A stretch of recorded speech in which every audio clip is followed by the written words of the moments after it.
Good evening to all of you. Am I audible? Yes, sir. Good evening. Uh, Yes, sir. Now, yesterday we have, uh, I hope that these are the G8 students. Okay, other students are attending, no problem. But I am talking about the G8 students. So yesterday in our regular lecture, I have completed that point related to scientific research. Okay, scientific research वाला हमने complete किया था, उसका sum भी किया था. Now, the next point of discussion is the next section, that is section 35 ED. Section 35 ED देखो, आज मेरे पास ये यहाँ पे I don't have a scan copy of that particular PGBP material, but I hope that it may be in your hand. Okay, तो section 35 ED हमें discuss करना है. ओके, तो देखो सेक्शन 35 ईडी क्या कहता है. सेक्शन 35 ईडी स्क्रीन दिख रहा है ना?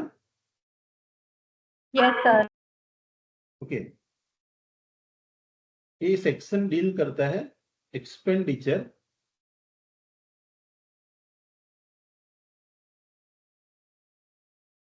On specific business. अगर आप स्पेसिफाइड बिजनेस, तो अगर आप कोई स्पेसिफाइड बिजनेस करते हो, ओके, अगर कोई भी स्पेसिफाइड बिजनेस कर रहे हो, now what is specified business that I am discussing with you. तो जनरली हमारा थंब रूल क्या है कि अगर कोई भी आप रेवेन्यू एक्सपेंस करते हो, तो revenue expense is generally, if it is not prohibited, it is deductible. Okay, generally revenue expense जो है, revenue expenses are generally deductible. और suppose if you incur the capital expense, अगर आप कोई capital expense करते हो, okay, तो capital expense is not allowed as a deduction, that you know is not allowed as a deduction. उसका आपको deduction नहीं मिलेगा. But in place of this, what is allowed as a deduction. अगर capital expense आप करोगे तो capital expense का deduction नहीं मिलेगा, क्योंकि असेट आती है, और असेट आती है तो असेट का आपको किस चीज का डिडक्शन मिलेगा. In case of asset, suppose if you incur the capital expense, the new asset is get created, new asset is coming in the business, so on that asset the depreciation is allowed as a deduction. That is what we have learn in section 32. तो हमने ये section 32 में पढ़ा है कि भाई तो कोई भी कैपिटल एक्सपेंस करते हो, और if the new asset is get created, on that asset you can claim the deduction in respect of depreciation.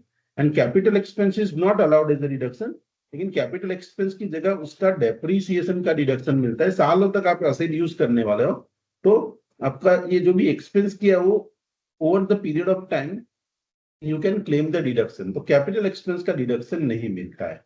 अभी देखो, आपको मैंने एक पॉइंट कल पढ़ाया था, अगर आपने कैपिटल एक्सपेंस किया है for what, if you have incurred the capital expense for scientific, if you have incurred the capital expense for scientific research, अगर आपने साइंटिफिक रिसर्च के लिए कैपिटल एक्सपेंस किया है, अगर आपने, if you have incurred the capital expense for scientific research, अगर आपने साइंटिफिक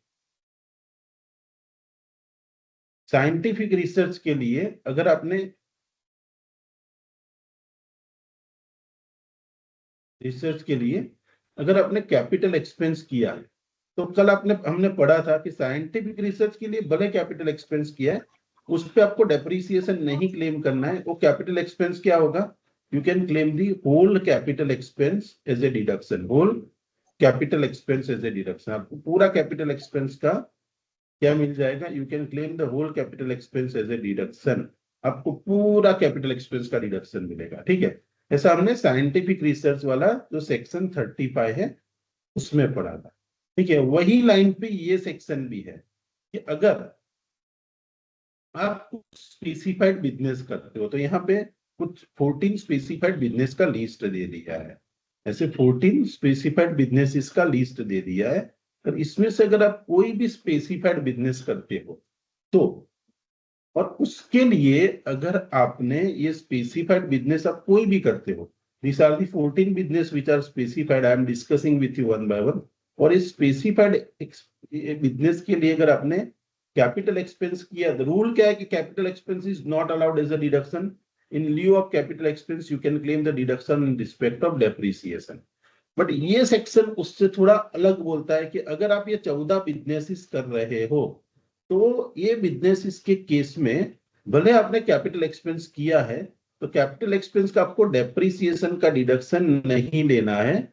आपको डेप्रिसिएशन मतलब ये असेट को आपका डेप्रिसिएशन का डिडक्शन ये असेट के केस में नहीं लेना है, और आपको पूरा whole capital expense will be allowed as a deduction. पूरा कैपिटल एक्सपेंस का आपको डिडक्शन मिल जाएगा. मतलब ये सेक्शन और सेक्शन 32 से थोड़ा अलग बोलता है कि अगर बाकी सब बिजनेस में तो आपको अगर असेट बाय की तो सेक्शन 32 के हिसाब से डिडक्शन क्लेम करना पड़ेगा.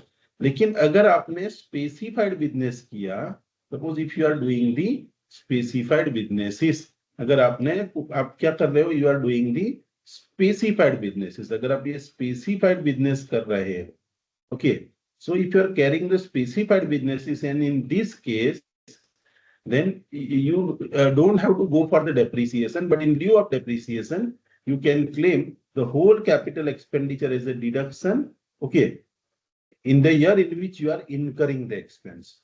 जो साल में आपने खर्चा किया वो साल में आपको डिडक्शन मिल जाएगा. हाँ, कभी कभी ऐसा होता है कि आपने पहले कैपिटल एक्सपेंस किया, मतलब देखो ये मेरा प्रीवियस ईयर है, से 2023-24, और मैंने कैपिटल एक्सपेंस यहां नहीं किया मैंने, लेकिन उसके आगे के सालों में मैंने प्लांट मशीनरी सब डाला, आगे के 3, 4, 5 सालों में मैंने कुछ खर्चा किया कैपिटल एक्सपेंस, और मेरा बिजनेस में ये साल में चालू करता है 2023-24 में. तो आगे के जितने सालों में मैंने कैपिटल एक्सपेंस किया है, for what, for setting up of business. ये बिजनेस को सेटिंग अप करने के लिए अगर मैंने कोई भी कैपिटल एक्सपेंस किया है, तो भी ये जितना भी आगे के सालों में आपने खर्चा किया है, तो भी वो पूरा होल कैपिटल एक्सपेंस का आपको डिडक्शन मिल जाएगा. This is what section 35 dishes. देखो मैंने साइंटिफिक रिसर्च में भी ऐसा कुछ पढ़ाया था कि आगे के सालों में किया हुआ खर्चे का डिडक्शन मिलेगा, लेकिन यहाँ पे मैंने लिमिट बताई थी. If you have incurred the expense prior to 3 years from the date of commencement of business, जहां बिजनेस चालू करते हैं उसके आगे के 3 साल में किया है तो ही मिलता है. कहां पे, सेक्शन 35 में, साइंटिफिक रिसर्च वाला. इसमें तो ये भी नहीं है, आगे के कोई भी साल में अगर आपने खर्चा किया है, आगे के 5 साल में किया, 6 साल में किया, आगे के ये खर्चा आपने किसके लिए किया, for setting up of specified business. वो स्पेसिफाइड बिजनेस के लिए खर्चा किया तो पूरा खर्चा आपको डिडक्शन मिलेगा. समझ में आया अल्टीमेट ये सेक्शन क्या कहना चाहता है, कि अगर ये जो कुछ 14 स्पेसिफाइड बिजनेस बताए गए हैं, ये 14 स्पेसिफाइड बिजनेस को करने के लिए अगर आपने कोई भी कैपिटल एक्सपेंस किया है, whole of such capital expense is allowed as a deduction in the year in which you commence your business. मतलब आगे के सालों का जितना भी खर्चा किया उसका आपको डिडक्शन मिलेगा. करंट ईयर में कोई कैपिटल एक्सपेंस किया है, वो भी कैपिटल एक्सपेंस का डिडक्शन मिलेगा. इसकी वजह से होगा क्या पता है, सपोज आपने बड़ा प्रोजेक्ट डाला और इन द ईयर 2023-24 सपोज मैंने 5 करोड़ की कोई कैपिटल असेट बाय की, तो मैंने 5 करोड़ का डिडक्शन ले लिया, 5 करोड़ का कैपिटल एक्सपेंस किया, तो एज पर सेक्शन 35 ईडी मुझे क्या हो जाएगा, 5 करोड़ का डिडक्शन मिलेगा. सपोज ये मेरा प्रॉफिट एंड लॉस अकाउंट है, तो मैं क्या करूंगा, on my debit side I will debit 5 crore. और मेरी इनकम तो क्या है, अभी खर्चा किया है तो इनकम तो शुरुआत के सालों में आपकी लेस होगी. इतनी सारी एक साल में तो पूरा कैपिटल एक्सपेंस रिकवर करे उतनी इनकम नहीं है, तो शुरुआत के पहले साल में आप क्या होगे, you will be in a loss. तो in the first year you don't have to pay the tax. और दिस लॉस, ये जो स्पेसिफाइड बिजनेस का लॉस है, जैसे मैंने आपको अनएब्सॉर्ब्ड डेप्रिसिएशन पढ़ाया था, in that way you can specified business का जो लॉस है, this loss can be carry forward for any number of years. मतलब पहले साल में लॉस हुआ, you will carry forward that loss to the next year. Next year में भी क्या है कि आपने इतना बड़ा कैपिटल एक्सपेंस यहाँ डेबिट कर रखा है, तो ये लॉस बहुत बड़ा होगा, तो ये लॉस नेक्स्ट ईयर में जाएगा, तो नेक्स्ट ईयर में भी आपको टैक्स नहीं भरना पड़ेगा, नेक्स्ट ईयर में आपकी कुछ इनकम होगी. लेकिन ये जो लॉस आगे के साल से कैरी फॉरवर्ड हो क्या आया, क्योंकि अपने पूरा प्रोजेक्ट का जो खर्चा हुआ, प्लांट मशीनरी बिल्डिंग, उसके लिए जो खर्चा हुआ पूरा खर्चा डेबिट मार दिया। जनरली हम अकाउंटिंग में क्या करते हैं, ये सभी पे हम डेप्रिसिएशन क्लेम करते हैं, और पूरा कैपिटल एक्सपेंस डेबिट करोगे तो उसको रिकवर कर होने में तो बहुत टाइम लगेगा, लॉस लॉस ही आता रहेगा। मतलब शुरुआत के 10-15 साल तक आपको टैक्स भरना ही नहीं पड़ेगा। You don't have to pay the tax, क्योंकि पूरा कैपिटल एक्सपेंस अगर आप यहाँ डेबिट करते हो, प्लांट मशीनरी बिल्डिंग का जो भी खर्चा है अगर आपने डेबिट किया, उतनी तो इनकम आपको कोई भी साल में होगी नहीं कि पूरा प्लांट का खर्चा रिकवर कर ले। सपोज अब अभी मैंने 10 लाख की ऑफिस खरीदी और मैं अपना सीएस का प्रैक्टिस करता हूँ, तो पहले साल में तो 10 लाख आने वाले ही नहीं है। ठीक है, तो अल्टीमेटली क्या होता है कि जो भी खर्चा आप करते हो, जस्ट एक मिनट, जो भी आप खर्चा करते हो, the whole of such expense is not allowed as a deduction। बेटा બેજ મિનિટ હા, પેલા એસી વાળા ભાઈ એસી ફિટ કરવાયા જેને કરી દીધું છે, હું જરાક એને જોઈને આવું એટલે એ ભાઈ છૂટો થાય कि actually I am teaching from my new office and यहाँ पे सब काम चल रहा है, और यहाँ पे आके मैं आपको पढ़ा रहा हूँ, क्योंकि मेरी ओल्ड ऑफिस पे सब मेरा स्टाफ काम कर रहा है, तो वहां पढ़ाऊंगा तो it will you they will get disturb. तो 2 minute.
Hello, hello, mic testing.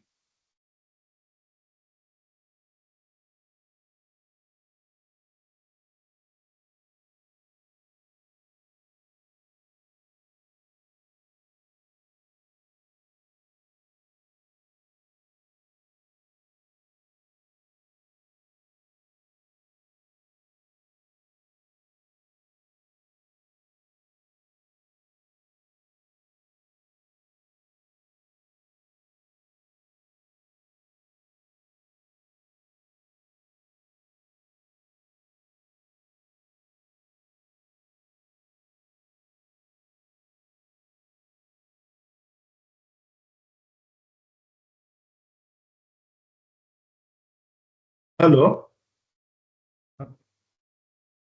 Yes, sir. Yes, आप में से किसी ने कॉल किया? 2 मिनट, 1 मिनट।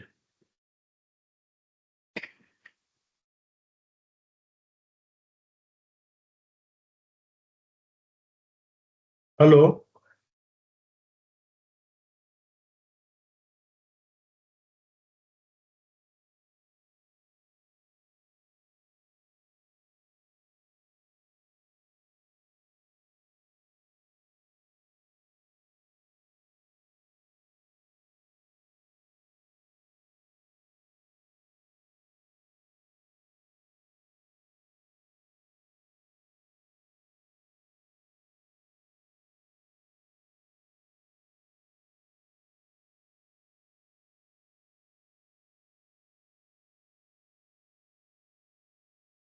सर आपकी आवाज नहीं आ रही।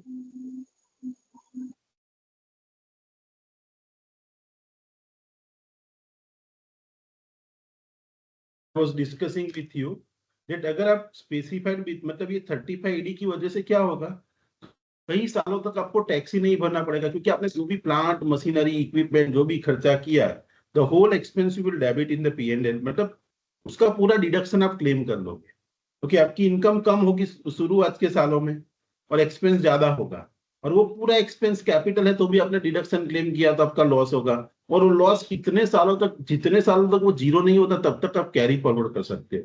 इसका बेनिफिट ये होगा कि in the initial year you don't have to pay the any tax. So ये स्पेसिफाइड बिजनेस A35 AD का ऑब्जेक्ट यही है कि लोगों को इन्वेस्टमेंट करवाने के लिए, लोगों को अट्रैक्ट करने के लिए ये सेक्शन को इंट्रोड्यूस किया गया है कि ऐसे जो बड़े बड़े बिजनेसेस हैं जिसके अंदर लोग इन्वेस्ट करें, कि ताकि वो बिजनेस आगे भी बढ़े और उन लोगों को शुरुआत के कुछ सालों तक टैक्स ना भरना पड़े। और वही ऑब्जेक्ट से ये सेक्शन को इंट्रोड्यूस किया गया है।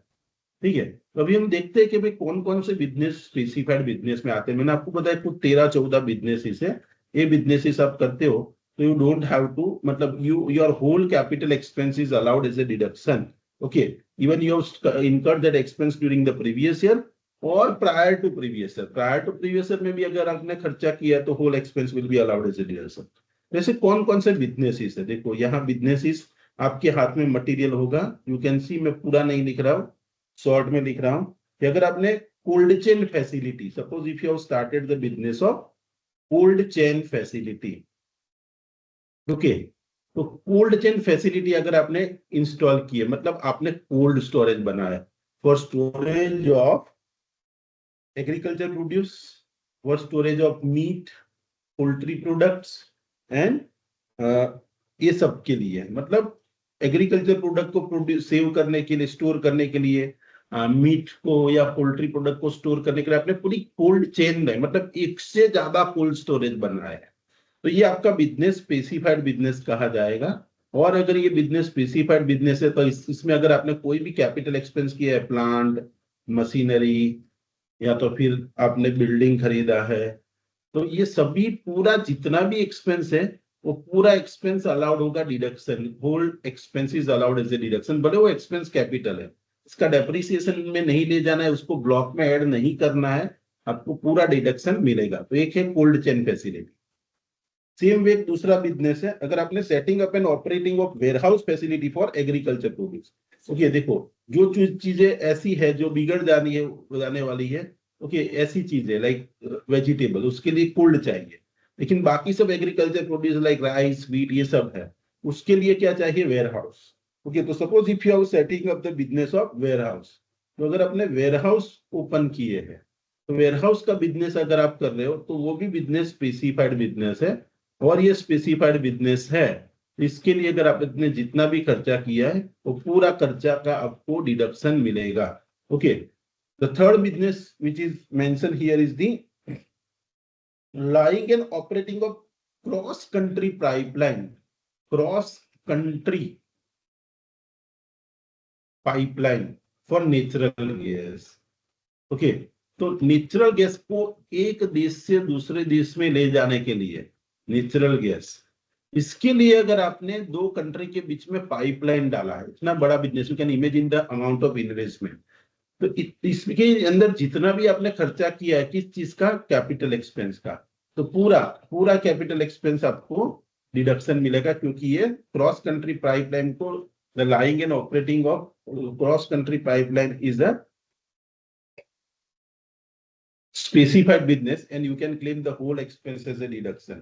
सेम वे अगर आपने ऐसी क्रॉस कंट्री पाइपलाइन डाली है for the transfer of crude oil, तो क्रूड ऑयल के लिए अगर आपने पाइपलाइन डाली है तो भी आपने जितना भी कैपिटल एक्सपेंस किया है, the whole capital expense is allowed as a deduction. You can understand कि देखो ये सब बिजनेस क्रॉस कंट्री पाइपलाइन वाला है ना, ये ONGC, रिलायंस ऐसी बड़ी कंपनियां करती है और उनको बेनिफिट मिले और ये लोग ऐसा इन्वेस्टमेंट करें, इसीलिए सेक्शन के अंदर इसको इंट्रोड्यूस किया गया। अगर आपके हाथ में मटेरियल है ना, तो यू कैन सी ये जो डिडक्शन है, ये क्रॉस कंट्री वाला, ये डिडक्शन सिर्फ कंपनी टाइप का असेसी है, मतलब जो कॉर्पोरेट असेसी है उसको ये डिडक्शन मिलता है, इंडियन कंपनी को। और कंसोर्टियम ऑफ इंडियन कंपनी, मतलब एक से ज्यादा कंपनियां इंडियन है, वो इकट्ठा होकर ऐसा कोई बिजनेस कर रही है, तो सबको प्रोपोर्शनेटली डिडक्शन मिलेगा। ओके, लेकिन ये डिडक्शन किसके लिए? Only for the companies. बाकी सब डिडक्शन जो है ऊपर वाला है वो सभी एसएससी के लिए है। और देखो, अगर आप देखोगे तो इसके अंदर डेट भी लिखा है, हर साल क्या करती है गवर्नमेंट, इसके अंदर एक एक बिजनेस ऐड करती जा रही है। 2009 से डिडक्शन आया, हर साल कुछ ना कुछ इसके अंदर ऐड करती ही जा रही है गवर्नमेंट, ठीक है। दूसरा बिल्डिंग है, building and operating of hotel of 2 star and above. तो होटल अगर आप 2 स्टार एंड अबव की होटल अगर आप ओपन करते हो, तो होटल बिजनेस अगर आप करते हो और उसके अंदर आपने जो भी बिल्डिंग का या जो भी प्लांट का खर्चा किया है, तो होल ऑफ सच एक्सपेंस, पूरा कैपिटल एक्सपेंस का आपको डिडक्शन मिलेगा। जितना भी कैपिटल एक्सपेंस करते हो डिडक्शन मिलेगा। अगर आपने हॉस्पिटल खोला है, हॉस्पिटल विद 100 बेड्स का हॉस्पिटल, ओके, अगर आपने 100 बेड का, तो मारा पर चली को बाप को मारा पर चली।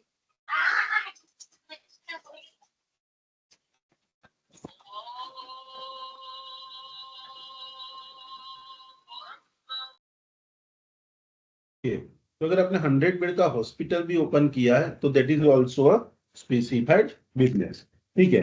Next business is the development and building of the scheme under the slum redevelopment project. अगर आपने कोई स्लम्स को रीडेवलपमेंट का प्रोजेक्ट गवर्नमेंट का है और उसके लिए अगर आपने काम कर रहे हो स्लम रीडेवलपमेंट प्रोजेक्ट, ओके, तो स्लम रीडेवलपमेंट प्रोजेक्ट के लिए अगर आपने कोई भी खर्चा किया, वो मतलब कौन सा? Capital expense. सब उसमें स्लम्स को तोड़ के वहां बिल्डिंग्स बनाने का काम कर रहा, वो स्लम को तोड़ के बिल्डिंग बनाने के लिए अगर मैंने कोई प्लांट खरीदा, कोई मशीनरी खरीदी, ओके, तो वो जितना भी एक्सपेंस किया है, whole of such expenses allowed as a deduction. हाँ कुणाल सर, हेलो। हाँ, પાન પાન પાન તમારું ફર્મનું તો તમારું સોલ પ્રોપ્રાઇટર હોય તો તમારું ને ફર્મ હોય તો ફર્મનું પેન. હા, તો બસ તમારું પેન, બસ એટલી માહિતી આપો ને સર, ફર્મનું નામ આપી દેજો, હે ને. અને એફઆરએન હોય, ઓકે ઓકે સર, એટલું મોકલાઈ આપો ને, હે ને. હા, ઓકે સર, હે ને.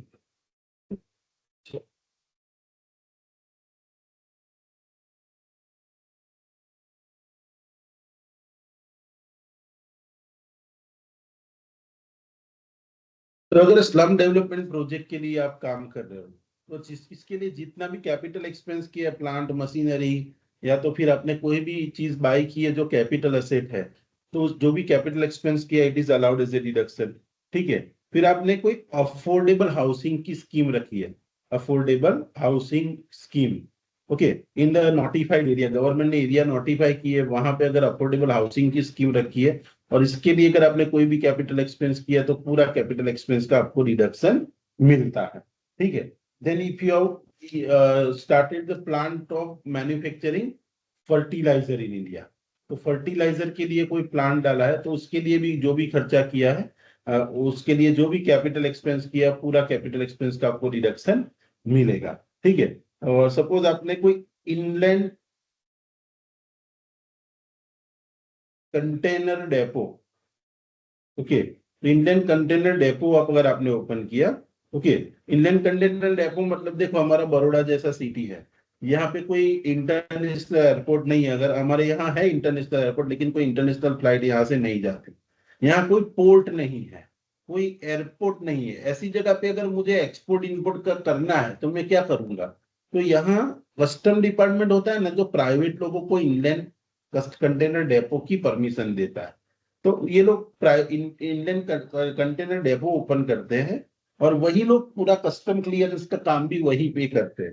तो अगर मैंने कोई गुड्स फॉरेन से इंपोर्ट किया ना, तो मेरे ये बड़ौदा के डेपो पे आएगा और मुझे यहाँ पे ही कस्टम ड्यूटी कर भर के मेरा गुड्स छुड़ा देना है। और मुझे कुछ एक्सपोर्ट करना है तो मैं अहमदाबाद या मुंबई या कंडला पोर्ट पे नहीं जाऊंगा, यहाँ पे ही दे दूंगा गुड्स, फिर ये लोग अपने हिसाब से कंडला पोर्ट पे पहुंचा देंगे, ठीक है। और यहाँ पे ही मुझे कस्टम ड्यूटी पे करनी है, जो भी पेपर वर्क है यहाँ पे ही करना है। ऐसे इसको बोलते हैं इनलैंड कंटेनर डेपो, या तो फिर उसको ऐसा भी बोला जाता है, उसका दूसरा नाम है फ्रेट स्टेशन। जैसा कोई फ्रेट स्टेशन या इनलैंड कंटेनर डेपो अगर आपने ओपन किया, और इसके लिए अगर आपने कोई, ये भी स्पेसिफाइड बिजनेस है, तो आपने जो भी कैपिटल एक्सपेंस किया वो पूरा कैपिटल एक्सपेंस का आपको डिडक्शन मिलेगा। ठीक है। अगर आपने वेयरहाउस फैसिलिटी ओपन की for storing of sugar, warehouse facility for, sorry, warehouse facility for sugar, तो फैसिलिटी, वेयरहाउस फैसिलिटी मतलब शुगर का इसको स्टोर करने के लिए वेयरहाउस बनाया, तो that is also a specified business. Okay, you can see here, suppose if you have started the business of beekeeping, okay, beekeeping, beekeeping मतलब ये मधुमक्खी का उछेर केंद्र, ये अगर आपने किया है तो भी इसको स्पेसिफाइड बिजनेस माना जाएगा, और इसके लिए भी अगर आपने कैपिटल एक्सपेंस किया है तो that is allowed as a reduction. You can see here, ये इसके अंदर एक जगह पे क्रॉस कंट्री पाइपलाइन को स्पेसिफाइड बिजनेस कहा जाता है, और दूसरी जगह पे ये मधुमक्खी को भी स्पेसिफाइड बिजनेस कहा जाता है। यू कैन अंडरस्टैंड कि ये मधुमक्खी उछेर केंद्र अगर आप ओपन करते हो तो उसको भी स्पेसिफाइड बिजनेस गिना है, और उसको भी सालों तक, मतलब जितना भी कैपिटल एक्सपेंस किया, whole capital expense is allowed as a deduction. And moreover, not only that, शुरुआत के सालों में उसको लॉस आएगा, then you do not have to pay the tax. लेकिन ये मुझे ऐसा लग रहा है स्पेशली ये सेक्शन तो ये पतंजलि के लिए ही लाया गया होगा, क्योंकि वही है सबसे बड़ा बी कीपिंग मैन्युफैक्चरर। ओके, जो हनी मैन्युफैक्चरर यही है।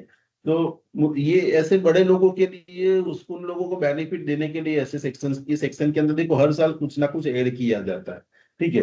Then the lying of lying and operating of slurry pipeline for transport or transportation of iron ore। Iron ore मतलब जो लिक्विड आयरन होता है, जो मतलब जो जमीन से जब आयरन निकलता है वो एकदम अनप्योर होता है और लिक्विड फॉर्म में होता है, और उसको भी प्रोसेस करके आप जो स्टील देखते हो वो प्रोसेस करके बनता है। तो एक जगह से दूसरी जगह पे ले जाने के लिए जो आयरन ओर है, तो लिक्विड आयरन जो निकलता है जमीन से, वो उसको एक जगह से दूसरी जगह ट्रांसपोर्ट करने के लिए अगर आपने पाइपलाइन डाली है तो that is also a specified business. फिर अगर आपने सेमीकंडक्टर का मैन्युफैक्चरिंग कर रहे हो, या तो फिर वेफर फैब्रिकेशन, देखो यहाँ पे वाटर मैन्युफैक्चरिंग फैब्रिकेशन लिखा आपके मटेरियल में, वो वाटर नहीं है, वेफर है। वेफर मतलब देखो ये अपना पतला एकदम सर्किट होता है कंप्यूटर के अंदर, मोबाइल के अंदर, तो उसको बोलते हैं वेफर, पतला जो सर्किट दिखता है, और उसके ऊपर सब फैब्रिकेशन काम किया होता है, तब जाके अब हम मोबाइल और कंप्यूटर यूज कर पाते हैं। तो या तो फिर उसके ऊपर जो छोटी छोटी सर्किट्स के ऊपर लगा हुआ होता है, ऐसा ऐसा लगा हुआ होता है, और यहाँ ऐसे एकदम पतली सर्किट होती है, तो ये है वेफर है, और ये है हमारा सेमीकंडक्टर। तो सेमीकंडक्टर का मैन्युफैक्चरिंग करते हो, या तो फिर ये वेफर मतलब ये जो अपना जो सर्किट का बिजनेस है आपका मैन्युफैक्चरिंग का, इसके लिए भी कोई भी कैपिटल एक्सपेंस किया है तो that is also specified business. Okay, और डेवलपिंग और मेंटेनिंग और operating and developing and maintaining new infrastructure facility. अगर आप कोई न्यू इंफ्रास्ट्रक्चर फैसिलिटी डेवलप कर रहे हो, जैसे अभी एल&टी हमारे वडोदरा के अंदर ये इंफ्रास्ट्रक्चर फैसिलिटी डेवलप कर रहा है फॉर बुलेट ट्रेन, तो एल&टी का जो बिजनेस है वो स्पेसिफाइड बिजनेस कहा जाएगा, because it is involve in the business of creation of the new infrastructure facility for India. अगर एल&टी ने, आप देख सकते हो कॉलेज आते टाइम पे पंडिया ब्रिज के अगर, कि भाई उसने बहुत बड़ा प्लांट डाला है कंक्रीट का, फिर उसने बहुत बड़े बड़े मशीन लगाए हैं, बहुत बड़ी बड़ी क्रेन्स लगाई है, तो उसका खुद का खर्चा है ये, तो ये जो खर्चा कर रहा है वो सब कैपिटल एक्सपेंस है, और ये पूरा कैपिटल एक्सपेंस है। अंडर सेक्शन 35 AD उसका आपको डिडक्शन मिलेगा। मतलब ये सभी बिजनेसेस स्पेसिफाइड बिजनेसेस है, and if you do any of the specified business, the whole of such capital expense is allowed as a deduction. पूरा जितना भी खर्चा अगर आपने किया है, पूरा capital expense either during the previous year और प्रीवियस ईयर के आगे के सालों में भी, और यहाँ 3 साल का लिमिट भी नहीं है, वो साइंटिफिक रिसर्च वाले सेक्शन में 3 साल का लिमिट था, यहाँ वो लिमिट भी नहीं है। और लिमिट नहीं है मतलब आगे के 5 साल में भी अगर आपने कोई असेट एक्वायर्ड की है और उसके बाद आप नया बिजनेस चालू करते हो, और जो स्पेसिफाइड बिजनेस है, तो वो और the whole expense which you have incurred for the capital asset, that is allowed as a deduction. certain points that we are supposed to keep in our mind कि आपने जो भी कैपिटल एक्सपेंस किया है तो पूरा कैपिटल एक्सपेंस का deduction मिलेगा। लेकिन वो 3 चीजें हैं जिसके लिए कैपिटल एक्सपेंस किया है तो नहीं मिलेगा। तो लैंड के लिए कैपिटल एक्सपेंस किया है नहीं मिलेगा। अगर आपने किसी से गुडविल बाय की है, ओके, गुडविल के लिए कैपिटल एक्सपेंस किया नहीं मिलेगा। और सपोज आपने कोई फाइनेंशियल इंस्ट्रूमेंट इश्यू किया है, ओके, लाइक अगर आपने शेयर्स इश्यू किए, डिबेंचर इश्यू किए, और उसके लिए जो खर्चा होता है वो भी कैपिटल एक्सपेंस ही है।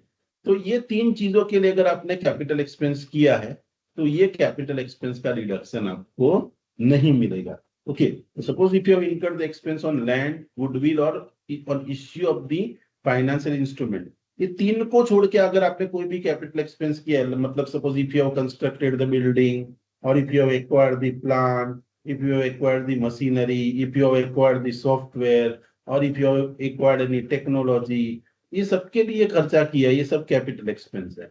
और ये जो भी खर्चा किया वो पूरा कैपिटल एक्सपेंस में आपको डिडक्शन मिलेगा under section 35D। But if you have incurred the expense for land, it is not allowed as a deduction. On goodwill also, if you have incurred expense, not allowed as a deduction. On financial instrument also, if you have incurred the expense, it is not allowed as a deduction. मतलब ये 3 चीजों के लिए अगर आपने खर्चा किया है तो उसका आपको डिडक्शन नहीं मिलेगा। ठीक है, बाकी जो भी कैपिटल एक्सपेंस किया है पूरा कैपिटल एक्सपेंस का आपको डिडक्शन मिलेगा। सो सी the deduction of expenditure, 100% of the capital expenditure incurred during the previous year is allowed as a deduction. Okay, even if you have incurred the previous year में तो जो खर्चा करते हैं वो तो मिलता ही मिलता है। प्रीवियस ईयर के आगे के सालों में भी अगर आपने कैपिटल एक्सपेंस किया, और if you are commencing the business in this year and these expenses are capitalized by you in your books of accounts, then ये पूरा खर्चा अगर आपने कैपिटलाइज में किया है, ये मेरा कैपिटल एक्सपेंस ऐसा आपने बुक्स ऑफ अकाउंट में दिखाया है, तो ये जितना आगे के सालों में भी आपने खर्चा किया है, that expense is also allowed as a deduction. ठीक है, यस।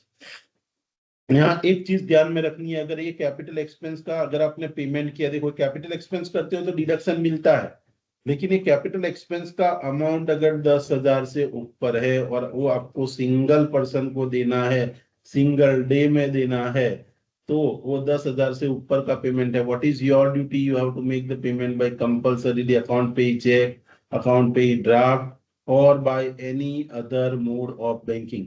तो any other mode of banking से आपको पेमेंट करना पड़ेगा। अगर ये 3 तरीके से नहीं पे किया तो आपने पेमेंट कैश में कर दिया, भले कैपिटल एक्सपेंस आपने किया है, लेकिन 10,000 से ऊपर का खर्चा है तो आपको ये 3 तरीके से ही पेमेंट करना है। अगर कैश में पेमेंट किया तो that expense will not allowed as a deduction, वो एक्सपेंस का आपको डिडक्शन नहीं मिलेगा। ठीक है, दूसरा, यस આજે ક્રોસ પાઇપલાઇન કીધું ને, એમાં છે ને લખેલું છે એલિજિબલ અસેસીમાં કે Indian company or consortium of સચ કંપની। તો કોન્સોર્ટિયમ એટલે બોલો ને બેટા, કોન્સેપ્ટ એટલે એક કંપની का પછી એક કરતા વધારે આવી કંપનીઓ ભેગી થઈને કરે તો બધાને પ્રપોર્શનેટલી ડિડક્શન મળશે, એવું મેં બોલ્યો। અને કોન્સેપ્ટ એટલે ઇઝ અ કોમ્બિનેશન। સપોઝ સમજી લો એકલા રિલાયન્સ થી ઇન્ડિયા થી દુબઈની પાઇપલાઇન નો ખર્ચો નથી સહાયો, તો રિલાયન્સ અને એસઆરએ બે ભેગા થઈને આ કામ કર્યું, તો it is known as a consortium, combination. સમજાયું? હા સર। અને સર રેવન્યુ એક્સપેન્ડિચર પણ 100% મળશે પ્રાયર રેવન્યુ તો પીરિયડ બેટા નું? ના ના, રેવન્યુ નહીં, ખાલી કેપિટલ એક્સપેન્સ, ખાલી રેવન્યુ તો રેવન્યુ એક્સપેન્સ નું ડિડક્શન નહીં મળે, ખાલી કેપિટલ એક્સપેન્સ ની જ વાત છે અહીંયા। હા, સાયન્ટિફિક રિસર્ચ વાળું હોય તો રેવન્યુ પણ મળે, કે પણ આમાં ખાલી કેપિટલ એક્સપેન્સ નું ડિડક્શન મળશે, because this section deals with only capital expense. Revenue expense for prior period is not allowed. હા, કરંટ યર નો કેપિટલ એક્સપેન્સ તો આપણને બીજા બધા સેક્શન્સ માં મળી જશે, okay, under any other sections, but this section deals with only capital expense, so we don't have to think about the revenue expense, only capital expense will be allowed as a deduction। ठीक है, और देखो ये जो specified businesses आपसे मैंने जो ये स्पेसिफाइड बिजनेसेस डिस्कस किए हैं ना, ये स्पेसिफाइड बिजनेस के अगर आपने कोई कैपिटल एक्सपेंस किया है ना, तो ये कैपिटल एक्सपेंस के लिए दूसरा डिडक्शन भी आपको, जो आपकी ग्रॉस टोटल इनकम, मतलब मैंने मेरे 5 हेड की इनकम का टोटल किया, salary, house property, PGBP, other sources, okay, और कैपिटल गेन, और ये 5 हेड की टोटल को हम करते हैं ग्रॉस टोटल इनकम। और ग्रॉस टोटल इनकम में से हमें under section 80C to 80U भी हमें डिडक्शन मिलते हैं, जिसको हम कहते हैं डिडक्शन अंडर चैप्टर 6। इसको हम कहते हैं डिडक्शन अंडर चैप्टर 6। ओके, तो चैप्टर 6 में भी जो 80IA की जो सीरीज वाले 80IA, 80IB ऐसे करके बहुत सारे सेक्शंस हैं। ओके, 80IC, तो ये जो सब सेक्शंस है ना, इसमें भी यही स्पेसिफाइड बिजनेस के लिए जो भी कैपिटल एक्सपेंस किया ना उसका रिडक्शन मिलता है। लेकिन आपके पास ऑप्शन है, या तो पीजीबीपी में under section 35AD deduction claim करो, या तो फिर 80IA 80IB में से यहां नीचे से डिडक्शन। ओके, अगर आपको ऐसा लग रहा है कि मेरे दूसरी सभी इनकम भी ज्यादा है, तो आप यहाँ पे डिडक्शन क्लेम करोगे तो क्या बेनिफिट होगा कि आपकी दूसरी इनकम भी माइनस में चली जाए। ठीक है, तो it is up to you, या तो 35AD का आप डिडक्शन क्लेम कर सकते हो, या तो अंडर चैप्टर 6 आप ये डिडक्शन क्लेम कर सकते हो। लेकिन हमें वो नीचे वाला अभी देखना नहीं, लेकिन आपको पता होना चाहिए कि मैंने 35AD का डिडक्शन क्लेम किया, तो वो जो 80IA की सीरीज वाला मतलब चैप्टर 6 के डिडक्शन है वो मुझे नहीं मिलेंगे। मतलब चैप्टर 6 के जो स्पेसिफाइड बिजनेस के लिए जो डिडक्शन है वो डिडक्शन मुझे नहीं मिलेंगे। ठीक है, अब दूसरा एक पॉइंट हमें ध्यान रखने जैसा ऐसा है कि अगर मैंने प्लांट एंड मशीनरी अगर बिजनेस में मैं लाया है, तो प्लांट एंड मशीनरी हमेशा क्या होनी चाहिए, न्यू होनी चाहिए। ठीक है, और ये जो मेरा स्पेसिफाइड बिजनेस है वो स्पेसिफाइड बिजनेस भी कैसा होना चाहिए, न्यू होना चाहिए। सपोज मैं सालों से कोई एक बिजनेस कर रहा हूं, मेरा वेयरहाउस का ही बिजनेस है, और मुझे पता चला कि वेयरहाउस का नया बिजनेस चालू करने पे 35AD का डिडक्शन मिलता है, तो मैं क्या करता हूँ, मेरा एक वेयरहाउस है ना, ये नए बिजनेस के नाम पे ट्रांसफर कर देता हूँ। सपोज मेरा पहले XYZ प्राइवेट लिमिटेड था, अभी एक नई कंपनी बनाई मैंने PQR प्राइवेट लिमिटेड, और इसमें से ही स्प्लिट किया बिजनेस को, और इसका एक वेयरहाउस मैंने यहाँ ट्रांसफर कर दिया, इसका डीमर्जर मैंने किया। मेरे पास 10 वेयरहाउस थे, तो 9 का बिजनेस में पुराने में करता हूँ, 10वां वेयरहाउस मैंने PQR लिमिटेड के नाम पे कर दिया और यहाँ पे। तो PQR लिमिटेड को 35AD का डिडक्शन मिलेगा नहीं। तो आपको ये ध्यान रखना है कि बिजनेस भी नया होना चाहिए, पुराने बिजनेस को स्प्लिट करके डीमर्जर करके अगर आपने ये नया बिजनेस चालू किया तो डिडक्शन नहीं मिलेगा। मतलब जो बिजनेस के अंदर प्लांट एंड मशीनरी ला रहे हो वो भी नई होनी चाहिए, और ये स्पेसिफाइड बिजनेस जो है वो भी आपका नया होना चाहिए।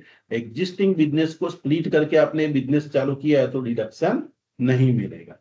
ठीक है, अभी प्लांट एंड मशीनरी में मैंने आपको क्या बताया कि plant and machinery should be a new, लेकिन up to 20% of the total plant and machinery, आपकी जो भी टोटल प्लांट एंड मशीनरी है उसमें से 20% तक ओल्ड प्लांट एंड मशीनरी चलेगी। The old plant and machinery is permitted but not more than 20% of the total cost of plant and machinery। और total plant and machinery है उसमें से 20% तक ही आप ओल्ड यूज कर सकते हो, पुरानी, और अगर उससे ज्यादा है तो उसका डिडक्शन आपको नहीं मिलेगा। The plant and machinery should be new, और न्यू तो होनी चाहिए लेकिन ओल्ड होगी तो चलेगा, लेकिन up to 20%, not more than that. ठीक है, तो इतने पॉइंट हमें ध्यान रखने हैं। ठीक है, दूसरा एक ऐसा है कि ये जो असेट आपने मतलब मैंने स्पेसिफाइड बिजनेस के लिए कोई असेट बाय की, ओके, और उसके लिए मैंने 35AD का मैंने डिडक्शन क्लेम किया, तो it is my duty compulsorily I have to use this asset for the 8 years for the specified business. 8 साल के लिए असेट को मुझे स्पेसिफाइड बिजनेस के लिए यूज करना पड़ेगा। अगर 8 साल से पहले मेरे दो बिजनेस, एक है स्पेसिफाइड, दूसरा है नॉन स्पेसिफाइड, यहां मैंने एक असेट बाय की, उसके लिए 35AD का डिडक्शन क्लेम कर दिया, तो व्हाट इज माय ड्यूटी, मुझे 8 साल तक मुझे ये असेट यहाँ पे ही यूज करनी पड़ेगी। सपोज मैंने यहाँ यूज किए बिना 8 साल कंप्लीटली यूज किए बिना ये असेट को मैंने यहाँ से यहाँ ले गया, और इनकम टैक्स डिपार्टमेंट को पता चला कि आप ये असेट को नॉन स्पेसिफाइड बिजनेस के लिए यूज करते हो, तो जो भी सपोज आपने 5 लाख की असेट बाय की होगी, तो 35AD का आपने डिडक्शन क्लेम किया होगा, तो वो डिडक्शन रिवर्स हो जाएगा। जो साल में ये असेट को यहाँ से यहाँ ले गए वो साल में वो 5 लाख आपका इनकम गिन लिया जाएगा, और वो इनकम पीजीबीपी में टैक्सेबल होगा। आपको कंपल्सरीली वो असेट 8 साल तक यहाँ पे ही यूज करनी है। ठीक है, और ये असेट को आप सेल कर देते हो, तो सेल करते हो जो भी इनकम आती है, ओके, तो वो इनकम आपकी पीजीबीपी की इनकम गिनी जाएगी। ठीक है, सपोज मैंने 5 लाख में असेट बाय की थी और उसका मैंने 35AD में डिडक्शन क्लेम किया, अभी वो असेट को मैंने 4 लाख में बेची, तो 4 लाख मेरी क्या गिनी जाएगी, बिजनेस इनकम। और सपोज ये असेट को मैंने 7 लाख में बेची, तो देखो 5 लाख तो मेरी बिजनेस इनकम गिनी जाएगी और जो 2 लाख मेरे को एक्स्ट्रा मिला वो मेरा कैपिटल गेन गिना जाएगा। तो ये पॉइंट भी हमें ध्यान में रखना। तो 35 का यहाँ पे एक मटेरियल में सम दिया है, वो आप देख लेना, लेकिन मैं अपने हिसाब से सभी क्लास में करवाया ऐसे सम मैं लिखता हूं कि सपोज XYZ प्राइवेट लिमिटेड है, okay, has incurred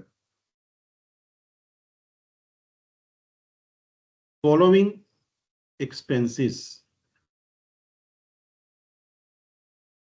on setting up of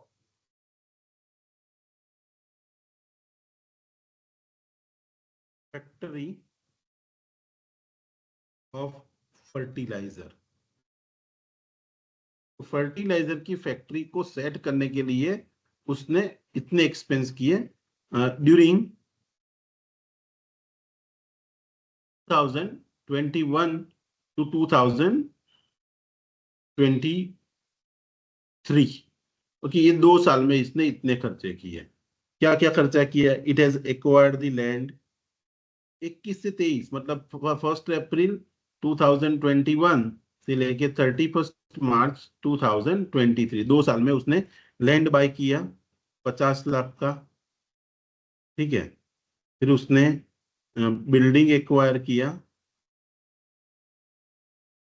20 lakh का, उसने प्लांट एंड मशीनरी परचेज किया 10 लाख का, ओके। और ये 10 लाख का प्लांट एंड मशीनरी है, ये आपने ओल्ड वाला लिया है, ठीक है। फिर ड्यूरिंग द, और उसने गुडविल बाय की, उसके लिए उसने 5 लाख रुपया पे किया गुडविल के लिए, ठीक है। उसने नए शेयर्स इश्यू किया और शेयर इश्यू का खर्चा हुआ, expense for issue of share 2 lakh रुपया खर्चा हुआ, ठीक है। फिर ड्यूरिंग द प्रीवियस ईयर उसने दूसरा खर्चा किया कि उसने प्लांट एंड मशीनरी बाय की 80 लाख रुपीस की, 80 लाख की नई प्लांट एंड मशीनरी बाय की। ये नए साल में उसने खर्चा किया फॉर कंस्ट्रक्शन ऑफ बिल्डिंग, दूसरा एक छोटा सा बिल्डिंग बनाया, उसके लिए दूसरा 20 लाख का खर्चा किया, ठीक है। और ये करंट ईयर में ही सेलिंग, छोड़ दो वो पॉइंट, करंट ईयर में उसने जो ये पुराना प्लांट एंड मशीनरी था दैट ही हैज सोल्ड, नहीं ये पॉइंट छोड़ दो, ये पॉइंट छोड़ दो, सेलिंग वाला पॉइंट छोड़ दो। सपोज ऐसा सिचुएशन है और आपको बोला है कि you determine the deduction available to the assessee for the previous year 2023-24 में उसको 35 ED का कितना डिडक्शन मिलेगा। Suppose this assessee has not claimed the deduction under chapter 6, how much deduction he can claim? तो सी आगे के साल में किया हुआ ये सब खर्चा है, करंट ईयर में ये सब खर्चा किया है, और ये खर्चा जो भी है उसको उसने कैपिटलाइज भी किया है अपने बुक्स ऑफ अकाउंट। तो सी अगर आपको बोला है कि 35 ED का डिडक्शन कॉम्प्यूट करो, तो कैसे कॉम्प्यूट करोगे? तो देखो, अगर जो भी खर्चा आगे के सालों में किया है वो भी मिलता है, लेकिन देखो अगर आप लैंड के लिए खर्चा किया डिडक्शन मिलेगा या नहीं मिलेगा? मैंने आपको अभी बताया कि लैंड के लिए खर्चा किया है तो डिडक्शन नहीं मिलेगा, ठीक है। ये तो आपको निकाल ही देना है कि लैंड इज नॉट एलिजिबल, ये एलिजिबल नहीं है, लैंड इज नॉट एलिजिबल, तो ये लैंड का खर्चा है उसका आपको डिडक्शन नहीं मिलेगा, ठीक है। तो लैंड इज नॉट एलिजिबल, ये नहीं मिलेगा आपको, ठीक है। बिल्डिंग का खर्चा किया है एलिजिबल। प्लांट एंड मशीनरी आपने ओल्ड बाय की है, आपको देखना पड़ेगा दूसरे के साथ ऐड करके, इसका टोटल में 20% से ज्यादा नहीं बढ़ना चाहिए। टोटल कॉस्ट जो होती है उसमें 20% से ज्यादा ओल्ड नहीं होना चाहिए, तो इसको बाद में देखते हैं। गुडविल इज नॉट एलिजिबल और expense on issue of share is not eligible. Okay, फिर करंट ईयर में आपने प्लांट एंड मशीनरी बाय की है, तो करंट ईयर देखो तो आपको, और करंट ईयर में आपने बिल्डिंग भी खरीदी है, तो देखो बिल्डिंग का तो पूरा खर्चा आपको डिडक्शन मिलेगा। तो बिल्डिंग कितना, देखो पहले बाय किया हुआ बिल्डिंग 20 लाख और करंटली 20 लाख, तो बिल्डिंग का टोटल एक्सपेंस आपको 40 लाख का तो बिल्डिंग का डिडक्शन आपको मिलने वाला है। ठीक है, फिर प्लांट एंड मशीनरी, लैंड तो नहीं मिलेगा, गुडविल भी नहीं मिलेगा, expense on issue of share भी नहीं मिलेगा, तो एक बिल्डिंग का डिडक्शन मिलेगा। भी प्लांट एंड मशीनरी हम देखते हैं कि प्लांट एंड मशीनरी मैंने नई कितनी बाय की, ये नई वाली है, न्यू है, वो 80 लाख है, और ये पुरानी वाली कितनी है, 10 लाख, मतलब टोटल मेरी 90 लाख है। Okay, total plant and machinery मेरी कितनी है, 90 लाख। तो 90 लाख है, उसमें से 90 लाख का 20% तक ओल्ड चलेगा, तो 90 लाख का 20% कितना होगा, 18 लाख, मतलब 18 लाख तक ओल्ड है, कोई प्रॉब्लम नहीं है। और मैंने तो ओल्ड कितना परचेस किया है, 10 लाख ही, मतलब ये ओल्ड चलेगा। तो पूरा प्लांट एंड मशीनरी, सपोज समझ लो ये मेरा ज्यादा होता, तो ये केस में मुझे 18 लाख तक का डिडक्शन, 18 लाख तक की ओल्ड चल सकती है यहाँ पे, और मेरी तो कहा कितनी है, 10 लाख ही है, तो मतलब पूरा प्लांट एंड मशीनरी का भी मुझे डिडक्शन मिल जाएगा। तो मतलब ये 80 प्लस 90, 10 प्लस 90 लाख, तो 90 plus 40 that is 1 crore 30 lakhs is the deduction that I can claim under section 35 AD। तो ये पूरा डिडक्शन मुझे मिल जाएगा। So this is the deduction that I can claim. Okay, तो आपको यही ध्यान रखना है कि आपका बिजनेस स्पेसिफाइड होना चाहिए, और अगर आपने कोई भी खर्चा किया है तो that is allowed as a deduction. अभी ये मटेरियल वाला सम हम कर लेते हैं। देखो मटेरियल आपके हाथ में होगा तो आप देखना सम, illustration number 15। X Limited has commenced the business operation. X Limited commenced the operation of the business of a new 3-star hotel। देखो 2 स्टार से अबव की होटल है तो स्पेसिफाइड बिजनेस है। Okay, in the Madurai Tamil Nadu as on 1/4/2023, and the company has incurred the capital expense during the period January 2023 to March 2023। देखो मतलब ये मेरा प्रीवियस ईयर हमारा कौन सा है, 23-24। ये कहाँ कब चालू होगा, अप्रैल 2023 को मेरा प्रीवियस से चालू होता है। और इसने खर्चा कब किया है, तो जनवरी से यहाँ, मतलब यहाँ पे आगे आगे के थोड़े टाइम में आपने किया है। और यहाँ पे आपने क्या किया है, जब incur the expense of 50 lakh, okay, exclusively for business and capitalise in the books of account. Okay, तो यहाँ पे उसने 50 लाख का खर्चा किया है। ओके, किस चीज के लिए किया है नहीं बोला, कैपिटल एक्सपेंस किया है, मतलब ये 50 लाख इज एलिजिबल। ओके, कुछ बोला नहीं है यहाँ पे। फिर बोला है कि as on further during the previous year 2023-24, मतलब ये पीरियड में, okay, he has incurred the capital expense of 2 crore, 2 crore का उसने खर्चा किया है, out of which 1.50 crore for is for acquisition of land. मतलब 2 करोड़ में से 1 करोड़ 50 लाख तो लैंड का है, 50 लाख आपका दूसरा है। मतलब देखो 1 करोड़ 50 लाख का तो नहीं मिलेगा, ओके, क्योंकि ये किसका खर्चा है, लैंड का है, तो नहीं मिलेगा। मतलब 1 करोड़ 50 लाख में से करंट ईयर में किया हुआ खर्चा कितना मिलेगा, ओनली 50 लाख। और आगे के पीरियड में आपने जो भी कैपिटल एक्सपेंस किया उसमें लैंड नहीं है, मतलब ये 50 लाख, मतलब आपको टोटल डिडक्शन कितना मिलेगा, 50 lakh plus 50 lakh. You can claim the deduction for 100 lakhs is a 35 AD deduction। Okay, you so see, computer deduction under section 35 AD, assuming that XYZ Limited fulfill all the specified condition and has not claimed the deduction under chapter 6। Okay, chapter 6 का भी deduction नहीं लिया है, उसने सब condition fulfil किए, तो क्या रिडक्शन मिलेगा, तो सीधी सी बात है कि आगे के सालों में किया हुआ 50 लाख पूरा मिलेगा। करंट ईयर में 2 करोड़ का किया है, उसमें से 1 करोड़ 50 लाख तो लैंड का है, तो वो नहीं मिलेगा। हाँ, ये 50 लाख जो करंट ईयर में अदर देन लैंड के लिए खर्चा किया वो मिलेगा। तो 1 करोड़ का he can claim the deduction. So this is the all about section 35 AD। Okay, this is clear to everyone? Anyone has any doubt in this section?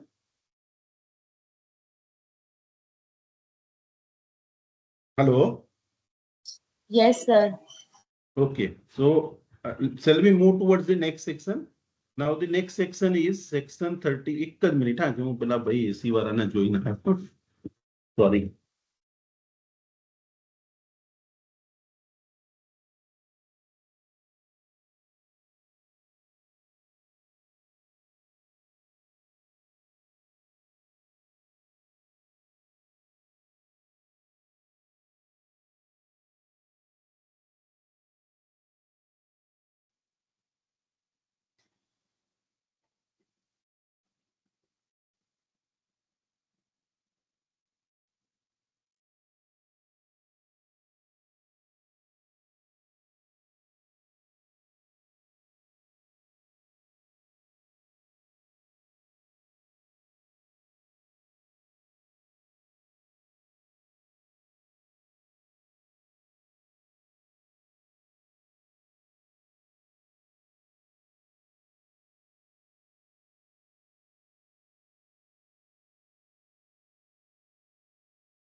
Now, hello, sorry.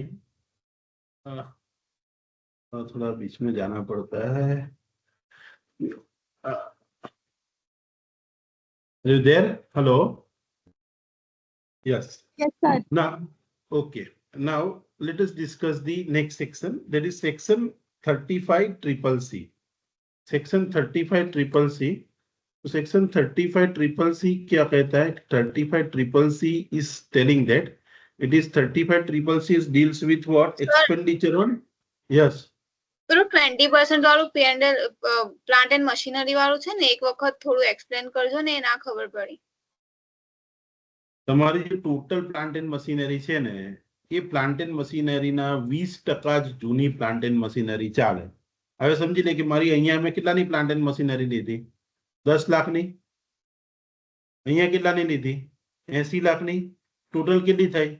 90 લાખની plant and machinery છે. તો આ 90 લાખના 20% સુધી જૂની plant and machinery હશે તો ચાલશે. અહીંયા મેં નવી પ્લાન્ટ એન્ડ મશીનરી કેટલી જૂની કેટલી છે મારી પાસે? 10 લાખ.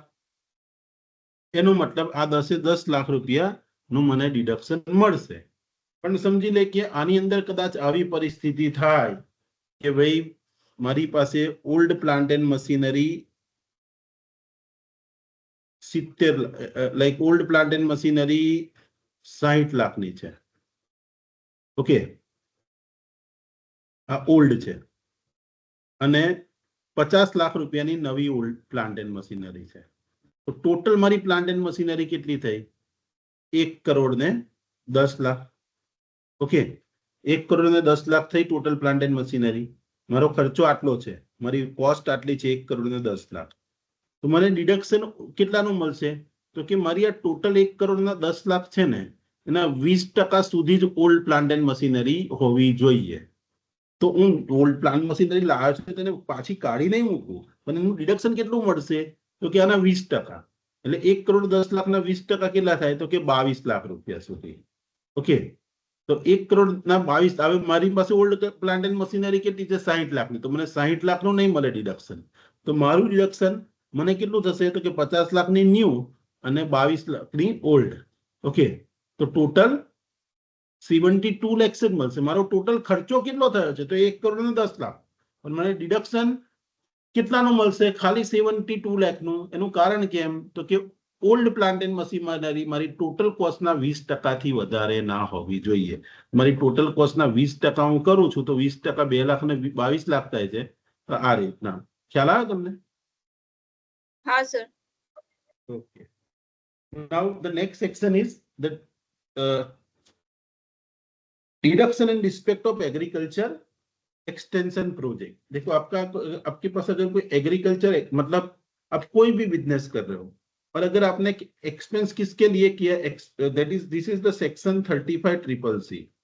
सेक्शन 35 ट्रिपल सी ये बोलता है एग्रीकल्चर एक्सटेंशन प्रोजेक्ट. मतलब अगर आपने कोई भी खर्चा एग्रीकल्चरल एक्सटेंशन प्रोजेक्ट के लिए किया है. एग्रीकल्चर एक्सटेंशन प्रोजेक्ट मतलब देखो, अगर जो फार्मर्स है वो फार्मर्स को एजुकेशन देने के लिए, उसको ट्रेनिंग देने के लिए, उसको उस ऐसी कोई ट्रेनिंग है जिसकी वजह से एग्रीकल्चर का प्रोडक्शन बढ़े, इसके लिए अगर आपने कोई भी खर्चा किया, whether it is a revenue expense, whether it is a capital expense, कोई भी खर्चा किया है और whether it is related to your business और not, it is irrelevant. Suppose समझ लो मेरा बिजनेस कपड़ा बनाने का है, मैं टेक्सटाइल मैन्युफैक्चरर हूँ, लेकिन मुझे लगता है कि मैं मेरे देश के अंदर एक farmer should be aware about the new technology in the agriculture, और उसके लिए मैंने 10 दिन का ट्रेनिंग प्रोग्राम रखा और मैंने फार्मर्स के लिए 10 दिन का ट्रेनिंग प्रोग्राम के करके मैंने 10 लाख का खर्चा किया. तो ये जो भी 10 लाख का खर्चा किया ना, वो पूरा एक्सपेंस का मुझे डिडक्शन मिलेगा, भले वो रेवेन्यू एक्सपेंस है, कैपिटल एक्सपेंस है. लेकिन 35 ट्रिपल सी बोलता है कि अगर आपने एग्रीकल्चर के एक्सटेंशन के लिए मतलब फार्मर के एजुकेशन के लिए कोई भी खर्चा किया है तो पूरा खर्चा आपको डिडक्शन मिलेगा. वैसे एक दूसरा सेक्शन है section 35 CCD, that is the project on skill development. मतलब इंडिया के अंदर लोगों के अंदर स्किल डेवलप हो और उसके लिए अगर आपने कोई भी खर्चा किया, मतलब आपने ट्रेनिंग प्रोग्राम रखे या तो फिर कोई आपने बिल्डिंग बनाई जहाँ के लोगों को आप ट्रेनिंग दे रहे हो, ओके, और ट्रेनिंग देने के लिए अगर आप कोई प्लांट एंड मशीनरी लाए तो मतलब लोगों के अंदर स्किल डेवलप हो, उसके लिए अगर आपने कोई भी खर्चा किया है, whether it is a revenue expense और whether it is the capital expense, पूरा खर्चे का आपको डिडक्शन मिलेगा। ओके, तो this is the expense related to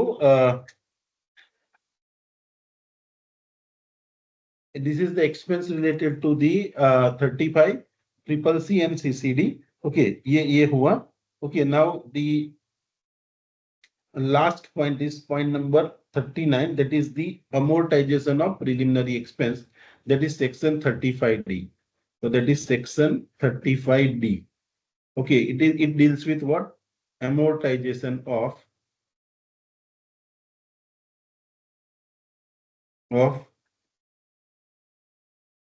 preliminary expenses. Preliminary expenses हमें पता है कि अगर मैंने अपना बिजनेस को नया में सेटअप कर रहा हूं और इस सेटअप करने के लिए जो खर्चे होते हैं, ओके, वो सभी एक्सपेंस को मैं प्रिलिमिनरी एक्सपेंस कहता हूं। बिजनेस को सेटअप करना का खर्चा मतलब क्या? बिजनेस सेटअप करते हो उसके लिए आपका खर्चा भी होता है और वो खर्चे का बेनिफिट आपको लॉन्ग टर्म के लिए मिलता है, लेकिन कोई असेट नहीं क्रिएट हो रही है। अगर असेट क्रिएट होगी तो कैपिटल असेट, उसका डेप्रिसिएशन का डिडक्शन मिलेगा। या तो 35AD वाला बिजनेस है तो पूरा एक्सपेंस का डिडक्शन मिलेगा। साइंटिफिक रिसर्च वाला खर्चा है तो पूरे कैपिटल एक्सपेंस का डिडक्शन मिलेगा।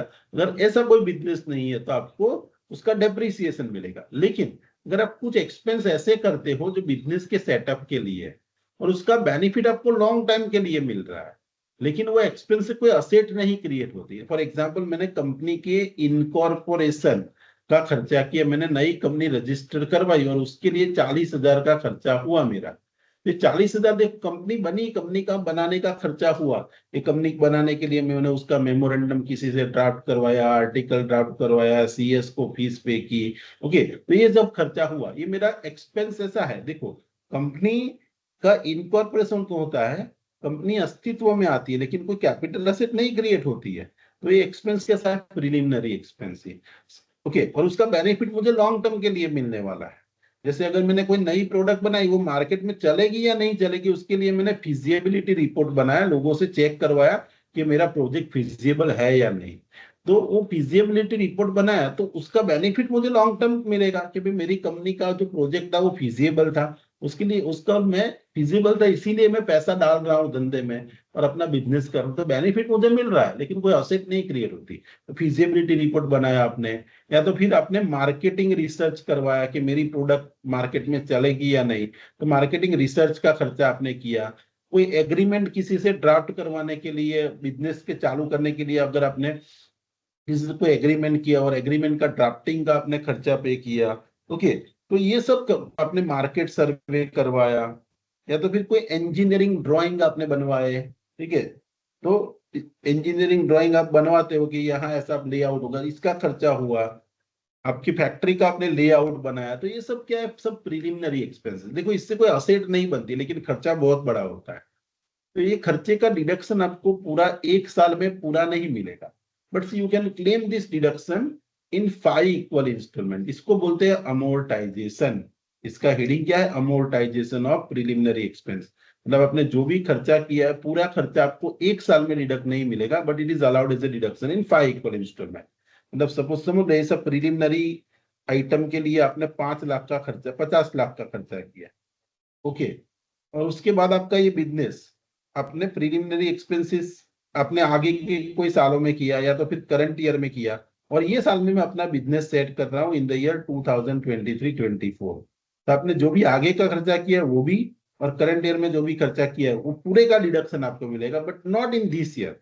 इन this year you can claim the 1/5 as a deduction. मतलब देखो, 50 लाख में से 10 लाख का डिडक्शन आपको पहले साल में मिलेगा, अभी 24-25 में आपको दूसरा 10 लाख मिलेगा, 25-26 में आपको दूसरा 10 लाख मिलेगा, 26-27 में आपको दूसरा 10 लाख मिलेगा, और 27-28 में आपको दूसरा 10 लाख, मतलब ऐसे करके 5 सालों में आपको 10-10 लाख डिडक्शन मिलेगा। क्योंकि देखो यहाँ असेट क्रिएट नहीं होती तो डेप्रिसिएशन तो आप क्लेम नहीं कर सकते, तो this expenses require to be amortise and this is called amortisation of the preliminary expenses. Okay, तो अमोर्टाइजेशन ऑफ प्रिलिमिनरी एक्सपेंसेस का मतलब क्या हुआ कि यू इनकर्ड दिस एक्सपेंसेस, इसका बेनिफिट आपको लॉन्ग टर्म तक मिलने वाला है, कोई असेट क्रिएट नहीं हुई है, तो ये सभी खर्चे को मैं प्रिलिमिनरी एक्सपेंस कहता हूँ। और ये प्रिलिमिनरी एक्सपेंसेस का डिडक्शन आपको आगे के 5 साल तक आपको मिलेगा। ठीक है, नाउ देखो ये पॉइंट थोड़ा डिटेल में पढ़ते हैं कि भाई under section 35D the deduction available to all resident assessee. देखो ये डिडक्शन सिर्फ वही असेसी को मिलता है जिसका residential status during the previous year क्या है, रेसिडेंट। मतलब कोई नॉन रेसिडेंट असेसी है, मतलब कोई फॉरेन कंपनी है, ओके, तो फॉरेन कंपनी को ये डिडक्शन नहीं मिलेगा, सिर्फ इंडियन कंपनी को डिडक्शन मिलेगा। ओके, तो foreign companies are not eligible. कोई नॉन रेसिडेंट है तो non-resident is also not eligible to claim the deduction. Deduction can be claimed by only resident assessee. Okay, non-resident assessee cannot claim the deduction. अभी आपको आपने कौन कौन से खर्चे किए हैं तो डिडक्शन मिलेगा, मतलब what expenses are eligible. Okay, तो this there are certain qualifying expenditure. Qualifying expenditure का लिस्ट दिया है, इसमें से कोई भी खर्चा किया तो वही सभी एक्सपेंसेस को प्रिलिमिनरी एक्सपेंसेस कहा जाएगा और आपको डिडक्शन मिलेगा।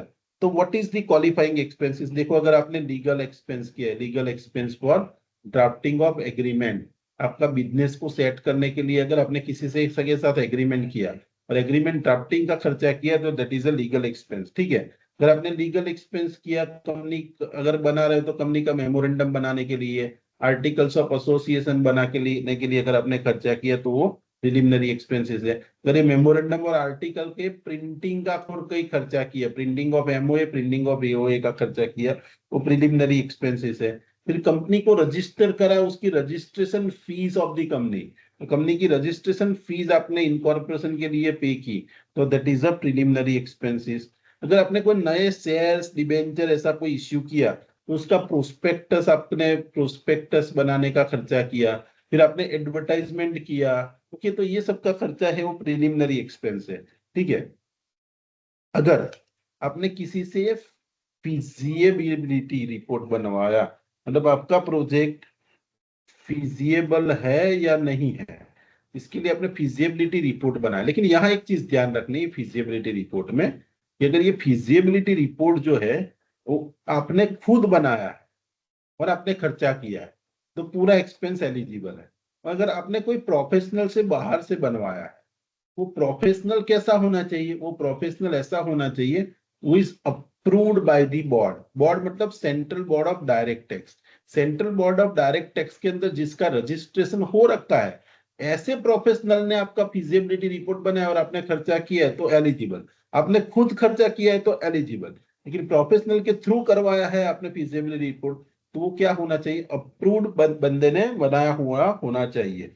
ठीक है, अगर आपने कोई मार्केट सर्वे किया तो मार्केट सर्वे का एक्सपेंस है वो प्रिलिमिनरी एक्सपेंस है। फिर इंजीनियरिंग सर्विसेज का जो एक्सपेंस किया है दैट इज एलिजिबल। यहाँ पे भी अगर आपने कोई बाहर के इंजीनियरिंग की सर्विस ली है तो इंजीनियर कैसा होना चाहिए, that engineer should be approved by the central board of direct tax, उसके अंदर उसका रजिस्ट्रेशन होना चाहिए। ओके, तो अगर ये सभी एक्सपेंस करते हो तो वो आपका प्रिलिमिनरी एक्सपेंसेस कहा जाएगा। अभी देखो आप जितना भी प्रिलिमिनरी एक्सपेंस करते हो पूरे का डिडक्शन नहीं मिलता। ओके, यहाँ आपको दो चीजें ध्यान में रखनी कि असेसी कौन सा टाइप का है। तो असेसी अगर कॉर्पोरेट असेसी है, कॉर्पोरेट असेसी मतलब देखो there are two kind of assessees who are known as a corporate assessee, one who is a company और सेकंड दूसरा है लिमिटेड लायबिलिटी पार्टनरशिप। अगर ऐसा कोई कॉर्पोरेट असेसी है जिसकी शेयर कैपिटल और कैपिटल होती है, उसके केस में आपको कितना डिडक्शन मिलेगा, तो क्या आपको क्या देखना है, 5% ऑफ कैपिटल एम्प्लॉयड, आपने कितनी कैपिटल एम्प्लॉयड कर रखी है वो, और 5% of cost of project, whichever is higher, whichever is higher, ये दोनों में से जो हायर होगा वो अमाउंट तक का ही डिडक्शन मिलेगा, मतलब ये आपकी अपर लिमिट है, उससे ज्यादा डिडक्शन आपको नहीं मिलेगा। 5% ऑफ कैपिटल एम्प्लॉयड और 5% ऑफ कॉस्ट ऑफ प्रोजेक्ट, दोनों में से जो हायर होगा उतना ही आपको डिडक्शन मिलेगा, उससे ज्यादा नहीं मिलेगा। अगर असेसी नॉन कॉर्पोरेट असेसी है, नॉन कॉर्पोरेट का मतलब अगर वो फर्म है, इंडिविजुअल है, या तो फिर एचयूएफ है, कोई ट्रस्ट है, ये सब लोग हैं, वो नॉन कॉर्पोरेट असेसी। अगर इन्होंने प्रिलिमिनरी एक्सपेंसेस किया है तो यहाँ एक ही लिमिट है, 5% of capital, 5% of cost of project. आपका जो भी प्रोजेक्ट है उसकी जो कॉस्ट है उसका 5% ले लेना है। और विच इसमें तो विच एवर हायर करना नहीं है, आपका जो भी कॉस्ट है प्रोजेक्ट का उसका 5% आप ले लो, and that is allowed as a deduction. Now again there is a question कि भाई ये कैपिटल एम्प्लॉयड किसको कहोगे आप? What is capital employed? देखो यहाँ कैपिटल एम्प्लॉयड का मतलब होता है आपने इक्विटी शेयर्स में जो इन्वेस्टमेंट कर रखा है वो भी इक्विटी शेयर्स में इन्वेस्टमेंट किया है, मतलब इक्विटी शेयर्स है आपकी कंपनी के, equity share, preference shares, company के डिबेंचर को भी कैपिटल एम्प्लॉयड बोलते हैं। जनरली हम अकाउंटिंग में ऐसा पढ़ते हैं कि डेब्ट कैपिटल, कैपिटल ही है ना, तो डिबेंचर में जो इन्वेस्टमेंट किया है वो। और अगर आपने कोई लॉन्ग टर्म बोरोविंग कर रखा है, लॉन्ग टर्म किसको कहोगे? अगर इंडिया से लोन लिया है तो 5 साल की टर्म से ज्यादा वाला लोन, अगर फॉरेन से लोन लिया है तो 7 साल से ज्यादा वाली टर्म का लोन, इस सबके टोटल को मैं कैपिटल एम्प्लॉयड कहूंगा। किस किस चीज, कौन कौन सी चीजें आएगी? Equity, preference, debenture and long term loan. Long term loan किसको कहते हैं? अगर इंडिया में से लोन लिया है तो 5 साल से ज्यादा वाला टर्म, फॉरेन से लोन लिया है तो 7 साल से ज्यादा वाला टर्म, उसको मैं कैपिटल एम्प्लॉयड कहूंगा। ठीक है। अभी कॉस्ट ऑफ प्रोजेक्ट किसको कहेंगे? देखो कॉस्ट ऑफ प्रोजेक्ट का बहुत सिंपल डेफिनेशन है, जितनी भी कंपनी की फिक्स असेट है वो as per the balance sheet of the previous year, previous year के लास्ट दिन की जो बैलेंस शीट में जो फिक्स असेट है, वो फिक्स असेट के टोटल को मैं कॉस्ट ऑफ प्रोजेक्ट कहूंगा। ओके, तो cost of project is fix asset. और कॉस्ट ऑफ कैपिटल एम्प्लॉयड किसको कहोगे? Capital employed is equity, preference, debenture, long और लॉन्ग टर्म डेब्ट। ओके, इसको मैं कॉस्ट ऑफ प्रोजेक्ट कहूंगा। और ये दोनों में का जो अमाउंट आएगा, इसमें से जो हायर होगा वो मेरा क्वालिफाइंग अमाउंट होगा। देखो हम एक सम करते हैं इमेजिनरी। ओके, तो आपको पता चले कि कोई कंपनी है, मतलब बोला है कि भाई एक कंपनी है, उसने इमेजिनरी क्यों आता है हाँ आओ ને. થઈ ગયું હા સર થઈ ગયું પણ એમાં રિમોટ તો છે ને રિક્વાયર્ડ કરે જેવું રિમોટ છે તેને આવી જશે બીજું એટલે એ મારે કરાવવું પડશે ત્યાં? ના એ મેં રિપોર્ટ નાખી દીધો ઓકે એ રિમોટ તમને અહીંયા આપી જશે માણસ બરાબર ઓકે એ થઈ ગયું સર આપણું છે ને 350 રૂપિયા ખાલી આપણે આપવાના છે અને મને પેલું તમારું ક્યુઆર કોડ કે એવું કંઈક આપો ને હું પેમેન્ટ કરી દઉં. રિમોટમાં લોચો જ છે ને એટલે છે પણ direct કરી દો થઈ ગયું. તો થઈ જશે 2 મિનિટ. 350.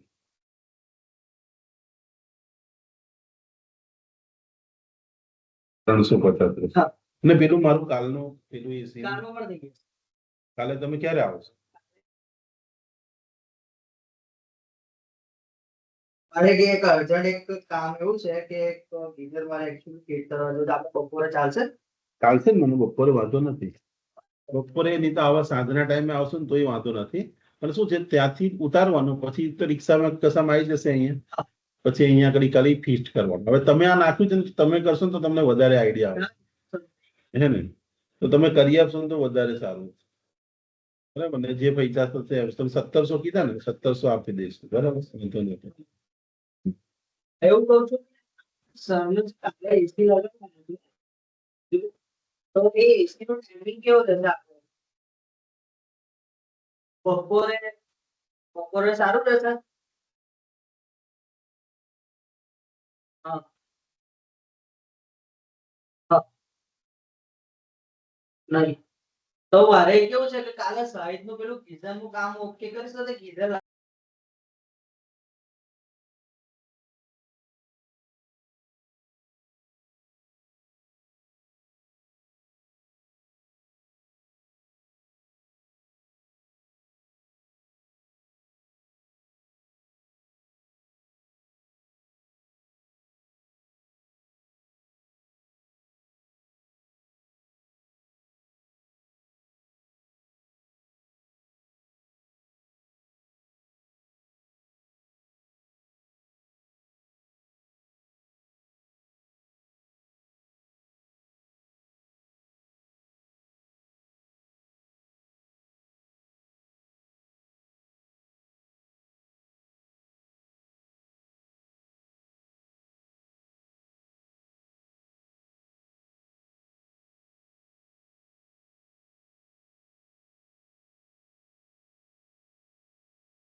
तो यहाँ पे हम सॉरी हम एक सम कर रहे थे, ठीक है ना। तो देखो सपोज समझ लो ये हमारा मटेरियल का सम भी है। एक पहले एक इमेजिनरी में आपको करा देता हूँ, फिर हम मटेरियल वाला सम करते हैं।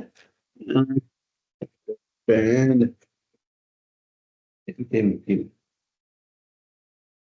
यस, समझ लो कि मेरा प्रिलिमिनरी एक्सपेंसेस है, ओके, कि भाई सपोज मैंने इक्विटी शेयर इश्यू करने के लिए इश्यू करने का खर्चा मेरा हुआ 5 लाख रुपया, ठीक है।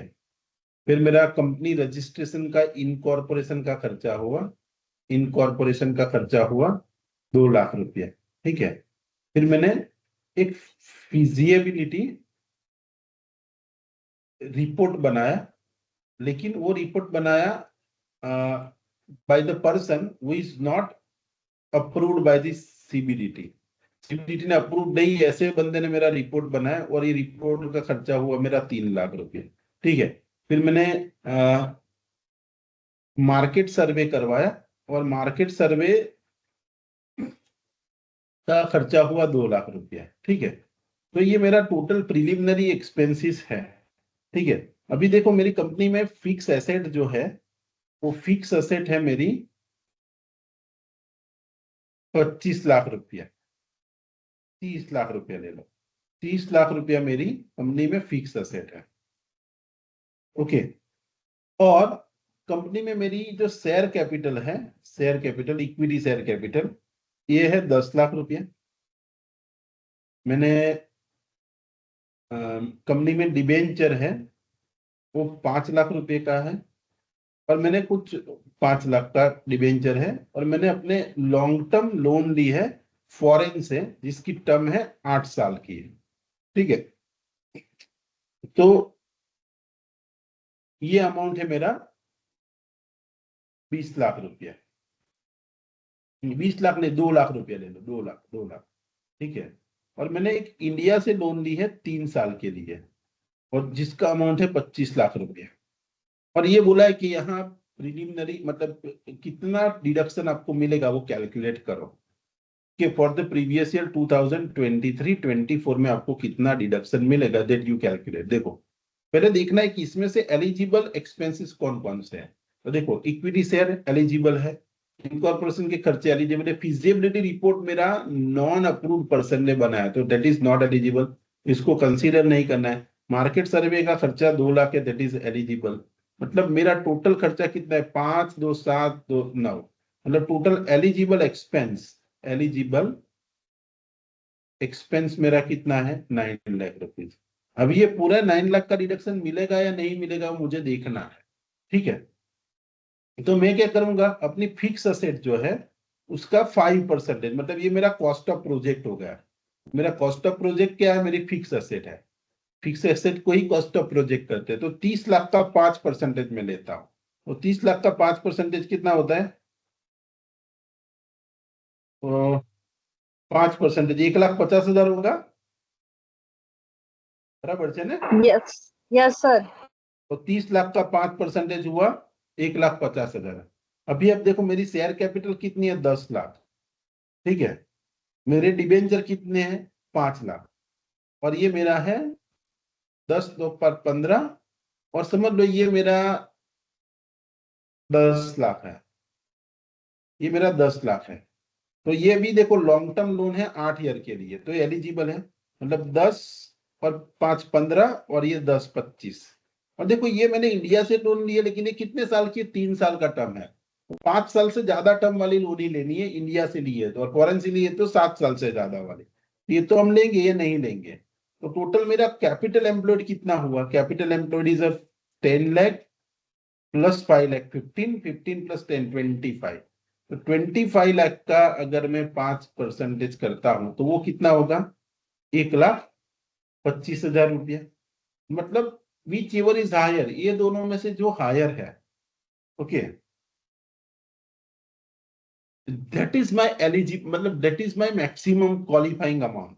मेरा क्वालिफाइंग अमाउंट कितना होगा, qualifying amount is higher of this two. तो हायर ऑफ दिस टू कितना, 1,50,000 और 1,25,000 में से हायर कितना हुआ, मेरा 1,50,000 मेरा हायर है, तो मैक्सिमम इतना डिडक्शन क्लेम कर सकता हूँ। लेकिन मैंने खर्चा कितना किया, 9 लाख, तो 9 लाख का नहीं मिलेगा मुझे, डिडक्शन कितने का मिलेगा, 1,50,000 का, और वो भी कितना, डिवाइडेड बाय 5, मतलब इन the year 2023-24 I can claim, अगर इसको मैं 5 से डिवाइड करता हूँ तो 30,000 I can claim in the year 23-24, 24-25 में मुझे दूसरा 30,000 मिलेगा, 25-26 में मुझे दूसरा 30,000 मिलेगा, ऐसे करके मुझे 5 साल तक 30,000 मिलेगा। तो भले मेरा खर्चा 9 लाख है, लेकिन ये लिमिट से ज्यादा नहीं मिलेगा, ठीक है। So in this way you can calculate the example. देखो हमारा मटेरियल वाला एग्जाम्पल, आप मटेरियल हाथ में है तो ले लीजिए मटेरियल।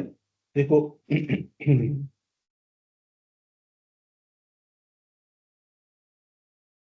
ठीक है, देखो आपके हाथ में मटेरियल है ना, hello,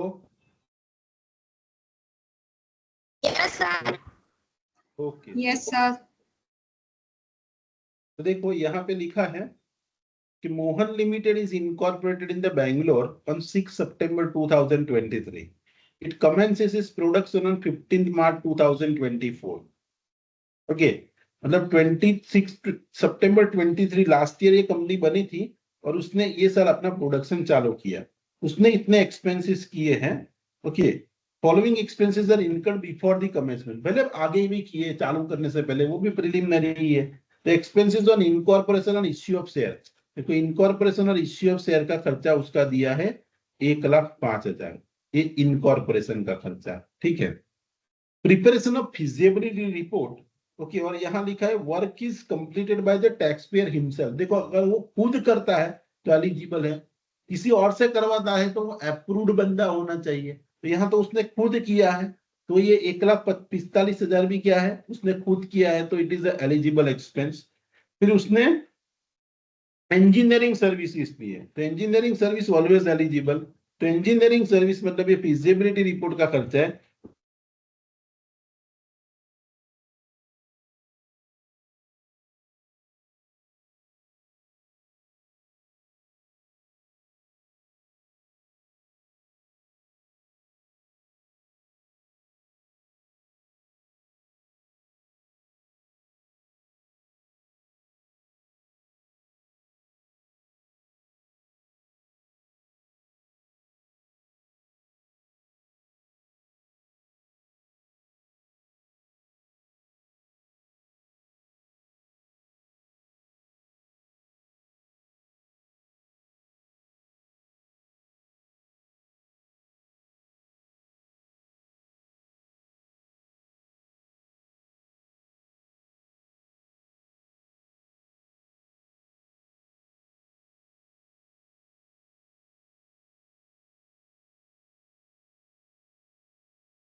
hello hello, yes sir.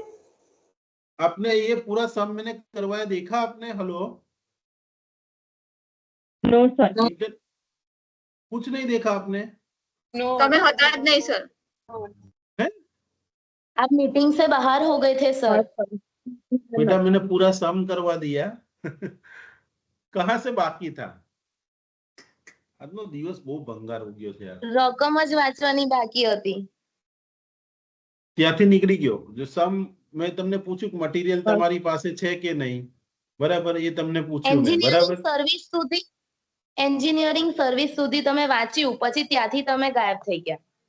Okay, મેં ગાયબ નથી, જો ઇન્ટરનેટમાં કંઈક લોચો આવ્યો હતો। ચાલો આપણે જોઈ લઈએ, બરાબર, ઠીક છે। જો એટલે અહીંયા સુધી આપણે આ લખી, can you see the screen? Hello, no sir. Now you can see the screen? अभी दिख रहा है screen? Hello, yes sir. Okay, अभी दिख रहा है ना स्क्रीन? हाँ, नाउ सी। देखो मेरा वो तो तरत ने तरत थोड़ी कॉमो થઈ જાય।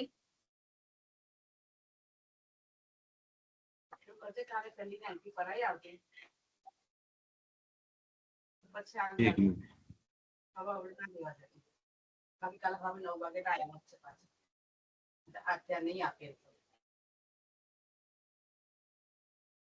अब सब लोग है ना यहाँ कनेक्टेड है ना सब? क्योंकि मुझे एक ही दिख रहा है, but I hope that you all are connected. Hello hello, हाँ sir. Okay okay, yes yes, ठीक ठीक है। देखो ये मेरा ये 1,05,000 मेरा इनकॉर्पोरेशन का खर्चा है, ठीक है। ये फिजिबिलिटी रिपोर्ट का खर्चा है 1,45,000 और इंजीनियरिंग सर्विसेज का खर्चा 1,60,000। टोटल खर्चा मेरा कितना हुआ? 4,10,000, ठीक है। अभी मुझे देखना है कि भाई मेरा फिक्स असेट कितने का है। तो fix asset is my cost of project. जितनी भी फिक्स असेट है वो मेरा कॉस्ट ऑफ प्रोजेक्ट होगा। तो कॉस्ट ऑफ प्रोजेक्ट मेरा है, देखो फिक्स असेट बोलिए आपको 60 लाख की, तो 60 लाख है वो मेरा कॉस्ट ऑफ प्रोजेक्ट हुआ। उसका मैं 5% निकालता हूं तो 3 lakh is my 5% of the cost of project. अभी देखो मैंने इक्विटी शेयर कैपिटल मेरी 45 लाख की है, 16 लाख के डिबेंचर है और 9 लाख का मेरा लॉन्ग टर्म बोरोविंग है। मतलब टोटल मेरा कैपिटल एम्प्लॉयड कितना है? तो टोटल कैपिटल एम्प्लॉयड तीनों का टोटल करता हूं तो दैट इज अ 70 लाख, ठीक है, दैट इज अ 70 लाख। तो इसका 5% निकालता हूं तो ये मेरा होता है 3,50,000। देखो તમે ખર્ચો કેટલાનો કર્યો છે? 4,10,000 का। अगर मैं अपनी कॉस्ट ऑफ प्रोजेक्ट का 5% निकालता हूं तो वो कितना होता है? 3 लाख। और कैपिटल एम्प्लॉयड का 5% निकालता हूं तो क्या होता है? 3,50,000। दोनों में से हायर कौन सा है? 3,50,000। तो मुझे 3,50,000 तक का रिडक्शन मिल सकता है, लेकिन मैंने तो खर्चा किया है 4,10,000। तो 4,10,000 का नहीं मिलेगा मुझे। डिडक्शन कितने का मिलेगा? सिर्फ 3,50,000 का, क्योंकि ये लिमिट है। और ये आपका करंट ईयर में कितना मिलेगा? तो पूरा 3,50,000 ये साल में नहीं मिलेगा, 5 साल में मिलेगा। तो पहले साल में 70,000, 3,50,000 डिवाइडेड बाय में 5 करूंगा तो आंसर आता है 70,000। तो पहले साल में 70,000, मतलब 23, 24 में, 24, 25 में दूसरा 70,000, 25, 26 में तीसरा 70,000, 26, 27 में चौथा 70,000 और 27, 28 में पांचवी बार। मतलब ऐसे करके आपको 3,50,000 का डिडक्शन मिलेगा। I hope that this is clear to everyone. समझ में आया सबको ये कैसे डिडक्शन मिलेगा 35D का? Hello hello, yes sir. Okay, yes sir sir. ये एग्जाम में आएगा? आएगा ना, क्यों नहीं आएगा? पढ़ा है, इसीलिए तो आज एग्जाम के 2 दिन पहले 8:30 बजे बैठ के पढ़ा रहा हूँ बेटा आपको, है ना। आएगा ना, आ सकता है, ठीक है। समझ में आया यहाँ तक? किसी को कोई डाउट है? ये प्रिलिमिनरी एक्सपेंसेस वाला पॉइंट हमारा लास्ट था और इस पे सम आ सकता है एग्जाम में। अभी if you have any doubt so with this your मैंने आपको सुबह में बताया था हम प्रिलिमिनरी एक्सपेंसेस तक जाएंगे। ये प्रिलिमिनरी एक्सपेंसेस तक मैंने आपको पढ़ाया। ओके, तो यहाँ पे हमारा ये पॉइंट हमारा कंप्लीट होता है। ओके,